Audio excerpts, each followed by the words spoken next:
All right, everyone, welcome back to Macro Wave Investing. Today I wanted to touch on price signals. A quick discussion on price signals. What are they? What do they do? Well, obviously there's price and there's signal in there. All right, let's talk about that. Price signals. They are they are the language of a free market economy.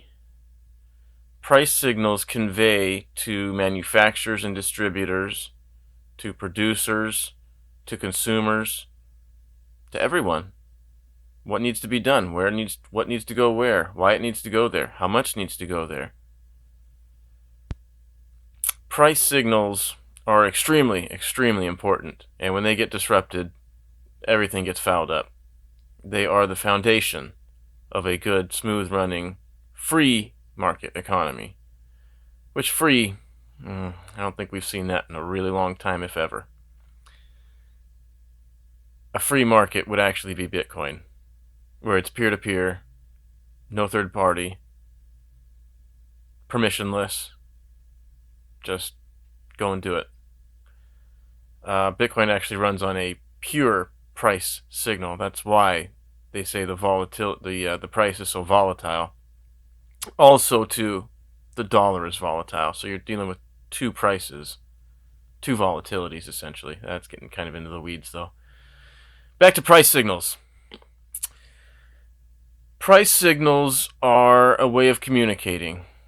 The dollar itself, be it digital or fiat paper, is a ballot.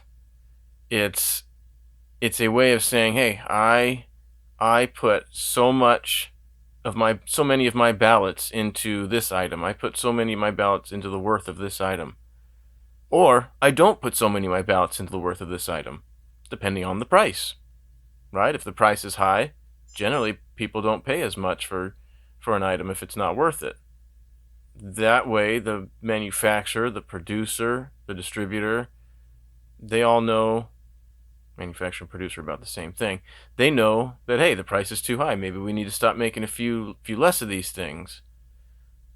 Maybe we need to bring the price down. There too, if the price is too low, people may rush in and buy it all up. And that way the manufacturer knows, hey, we're out. They need more. Raise the prices because we're going to have to make more and it's going to cost more to make more.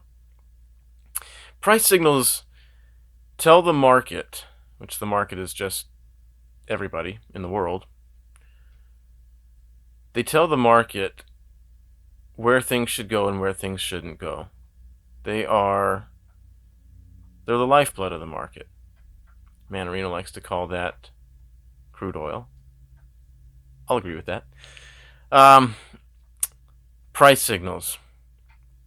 Let's go to, where was it? New Orleans, when they had that hurricane and people were complaining about water being so expensive. Well, it's up to the buyer.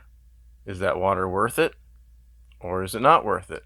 If a water bottle costs, say, $10, well, if you're dying of thirst, you may spend $10 on a bottle of water. It may very well be worth it. You may spend $100. Don't tell them that. If they're selling it for $10, you'll spend $100. It's probably what they'll end up charging you. Price signals. I'll have to edit that out. Back to the water. There's really not so much a thing as price gouging in my eyes. If a buyer doesn't want to pay it, a buyer's not going to pay it. If you're in a hard spot, is it still worth it to you? It's still up to you to decide. Is that water worth it? If I were dying of thirst, I don't care how much gold, how much silver, how much Bitcoin I had, I'd give it all up for some fresh water. What else? Price signals are, I was trying to think of an analogy, and I thought of a submarine. I haven't actually thought of it, but it's just a fleeting thought of a submarine. You know how they use the pings, right? They ping and they use the echo of the ping to tell how close an object is. Essentially, that object would be danger underwater most of the time. So the louder the ping, the closer the submarine is to danger.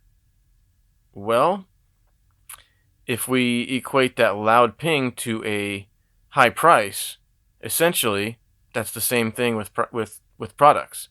The higher the price, the closer that product is to danger of either running out or I don't know, whatever, something else too.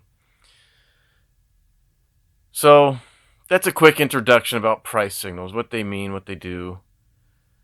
They coordinate where scarce resources go within an economy.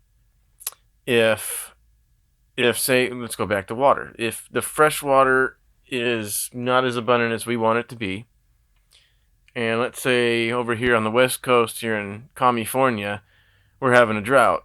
So they always say, we're having a drought over here. We need water. Well, the price of the water should apparently go up because it's not as abundant. Whereas on, let's say, the East Coast, there's tons of water. It's abundant. It's everywhere. It's cheap. All right. Well, if it's cheap on the East Coast, and if it's economically viable, how about you ship it from the East Coast to the West Coast and essentially mark up the price to where you can make a profit. Somebody can make a profit and they're not losing money. That's how price signals work. They show the market, which again, that's no singular entity. It's not supposed to be any singular entity. They show the market, every person in the market. Hey, look, there's a need over here. Look at this price signal says there's a need over here. Come fill this need and you'll get rewarded for it. That's essentially what it is. Or if there's an abundance somewhere, hey, the price is too low over here. There's not a need. Don't come over here with more of it because you're not going to make any money and it's not going to be worth your time. Essentially, that's how it works. Price signals, extremely, extremely important. When they get distorted, scarce resources that are not abundant, may end up going to the wrong location and being used in a way that they're not being most efficiently used. So essentially wasted. Water, let's say, a life-giving source, can be wasted because of price signals. Essentially, people can die because of that. This energy crisis, global energy crisis that we're seeing, is essentially due to a scarce resource that doesn't have the correct price signals, along with extremely piss-poor policy. And essentially, energy is not going to where it's needed. Natural gas, be it crude oil, it's not going to where it's needed. It's not going to where it's going to be used best and most efficient. Therefore, the economy is not running as efficiently as it could be. The global economy. Because we're all in this together. Everyone is in this together. Anyone that spends any kind of currency, be it a currency or you barter, we're all in this together. We all trade with one another. So those are my thoughts. Don't make fun of me too much. First video. Come on, give me a break. But please do give me a thumbs up. I could really use it. And subscriptions, I could use those as well. I hope you get something out of this. I hope I maybe light a small fire under your butt. And appreciate you tuning in.